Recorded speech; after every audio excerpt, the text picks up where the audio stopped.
The Chicago Bears finally beef up the trenches on the defensive line as they draft Gervon Dexter Sr., defensive tackle out of Florida, with the 53rd pick in the 2023 NFL Draft. What's going on, guys? I'm back with another Chicago Bears draft reaction video, which I'll be doing after every single draft pick the Bears make this year. They might be out a little bit later, late in the night or the next day, because I've been doing live streams to each day so far. On day one I did one, on day two I did one as well. So I appreciate all you guys that tuned into the live stream. We had a lot of fun reacting to each pick that the Bears made. Now I don't have a live stream for day three on my channel, but I will be reacting to day three on the Irish Bears Show network, which is on YouTube and Twitter. I'll put the handle on the screen right now if you guys want to go there to see my reaction to day three, which should be a lot of fun as well. We have 2 4th-round picks and a 5th-round pick, and also 2 7th-round picks as well. So it's going to be a lot of fun, and I'll be reacting to all the picks that the Bears made today as well in consecutive videos. So right now I'm doing the Gervon Dexter video. I'll also have the Zach Pickens and the Tarek Stevenson video as well. Maybe not tonight because it's super late when I'm recording this. It's like 10:30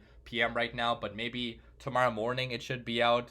I appreciate you guys' patience because we have so many picks this year, right? So it's hard to come out with these videos on a timely manner like I did in the Ryan Pace regime because we barely had any picks back then. But talking about Gervon Dexter Sr., guys, I think this might be, at least according to the mock drafts I saw, it might be like somewhat of a reach, like a slight reach, but I'm not mad about this pick whatsoever because I've been begging Ryan Poles to address the defensive line, and he did that with this pick with a high upside.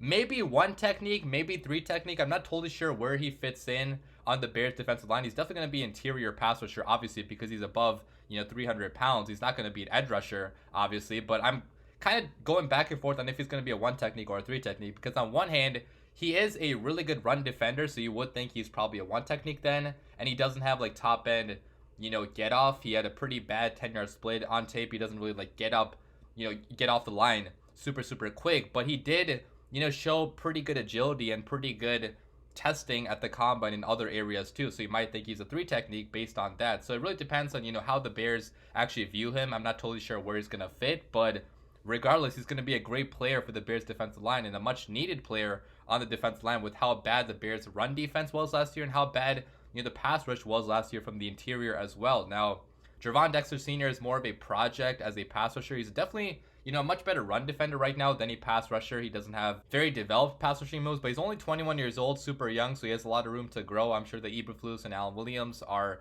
planning to mold this guy up into being the eventual 3 technique or 1 technique of the future, be a long-term player with the Bears on this defensive front, and I'm pretty happy about the pick. Okay, I don't think you can go wrong adding beef on the interior of the defensive line, and let's talk more about, what exactly is going to bring to the Chicago Bears and talking about his measurables as well. So looking at the RAS score, first of all, so it's 9.18, which is fantastic for a defensive lineman, for a defensive tackle. I mean, he is one of the more athletic defensive linemen, defensive tackles available in this class, which makes a lot of sense for Ryan Poles, addressing the high RAS players on day 1 and day 2. He did that last year as well. If you look at his height, he's 6'6", weighs 310 pounds. So a big, tall, lengthy guy.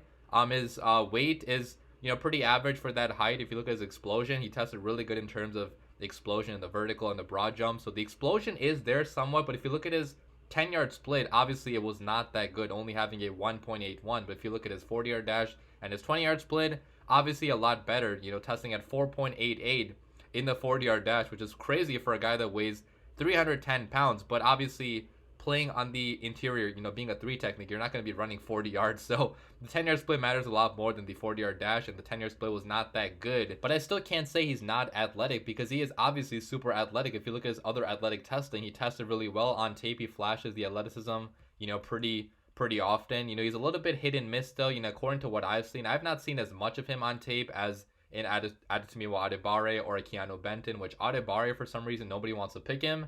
Out of Northwestern, I thought that he was going to be a slam dunk pick for the Bears, but clearly they did not, like him as much as I thought. And Keanu Benton went a couple picks before our pick, so he was never on the board. But he does have the explosion, at least to some extent, and the lateral agility and the ability to be athletic enough to maybe be a 3 technique for the Chicago Bears. But looking at his college production, I'll put his stats on the screen right now. So at Florida, he played there for 3 years. He started 13 games each of the last 2 years. And you can see the sack numbers were not that high because, again, he was an interior pass rusher and not really having much of a pass rushing plan. He was super raw as a pass rusher. He did not know how to use his hands properly, which is why, he wasn't a very dominant pass rusher in college. And his tape was a little bit hit or miss as a pass rusher. He only had 2 sacks in 2022, and he only had 2.5 sacks in 2021. You can see the tackles for loss, 4 in 2022, 4.5 in 2021. And overall, the stat sheet is nothing crazy. Like, you would not look at his stat sheet and think he's a high second round pick. So the production, maybe it was not crazy in college, but he's more of that, gap plugging run defender. At least he has been so far, where I still think you could justify using a high second round pick on him with how bad the Bears run defense was last year. The Bears could not stop the run whatsoever. They got gashed in so many games going up the middle because we did not have the defensive tackles up front to stop a capable rushing attack. And at the very worst, Gervon Dexter Sr. is going to be a plus run defender for you for a long time. Maybe via one technique that can do that. So, again, I don't see too many downsides with this pick, because even though it is a pretty high pick, he has a pretty high floor, in my opinion, where he could be at least a, one technique that can plug up the gaps and stop the run and be a body on the inside just to, cause some havoc on the interior when it comes to stopping the run. Now, his pass rushing ability, again, is pretty raw, so I'm not sure if he's going to be contributing as a pass rusher, immediately right away, because he has a lot of coaching up to do. A lot of projection is being involved here and picking him so high because he does have the athletic traits, but we haven't seen that fully on display on the football field consistently. So it is somewhat of a risk in that regard. But if you are the Chicago Bears, you need to be, taking swings on these defensive linemen, and hopefully one of them hits. Okay, obviously all of them are probably not going to hit, but if you even get one of them to hit, that would be a big boost to the Bears defensive line that ranked among the worst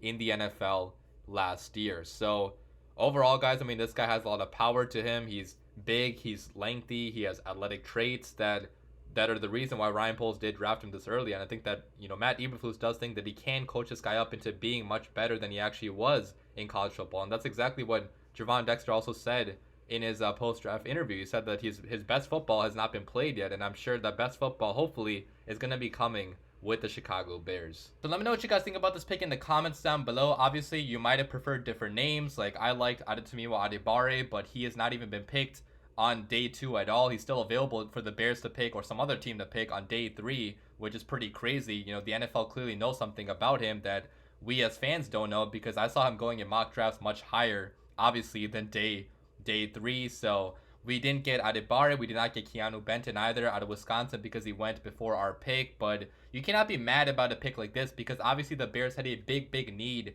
on the D-line. And I'm happy that we have, a GM that is finally addressing the needs in the trenches, because I said that he did not do nearly enough in free agency to address the trenches. Well, now he is doing that by drafting a player like this in the second round. So let me know what you guys think about this pick in the comments down below. Hopefully, he turns into a really good player and performs even better than he did in college football. As always, bear down.